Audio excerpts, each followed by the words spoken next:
Narito na ang PTV Balita ngayon. Nilinaw ng NFA na mga rehistrado magsasaka lang ang maaaring magbenta ng palay sa National Food Authority.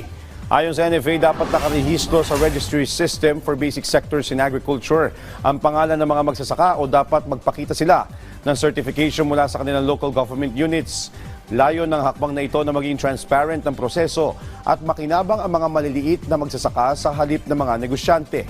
Kailangan din matiyak na may sapat na stock ang isang magsasaka bago tanggapin o i-deliver ang mga palay upang maiwasan ang panloloko. Samantala, sa layuning mapangalagaan ng ating kalikasan, ilang aktibidad ang isinagawa ng mga opisyal ng Presidential Communications Office sa San Jose del Monte, Bulacan. Kung ano-ano ang mga yan, alamin natin sa report ni JM Pineda. JM? Joshua, isang tree planting at plastic waste retrieval activity nga ang pinangunahan ng Presidential Communications Office o PCO. Katuwang ang LGU ng San Jose del Monte at Community Environment and Natural Resources Office o CENRO dito sa Barangay San Roque sa SJDM. Layunin ng matulungan ng San Roque Upland Farmers Agrarian Reform Cooperative para sa kanilang hanap buhay. Bandang alas 8 nga nang inakyat na mga kawani ng PCO. Kasama si PCO Secretary J. Ruiz ang mismong tataniman ng mga fruit-bearing trees.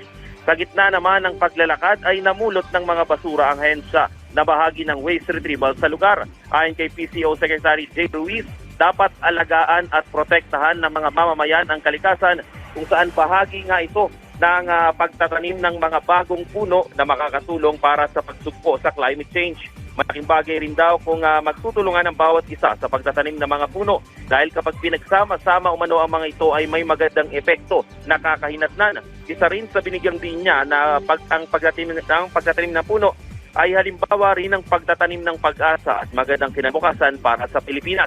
Ito rin umano ang kagustuhan ni Pangulong Ferdinand Marcos Jr.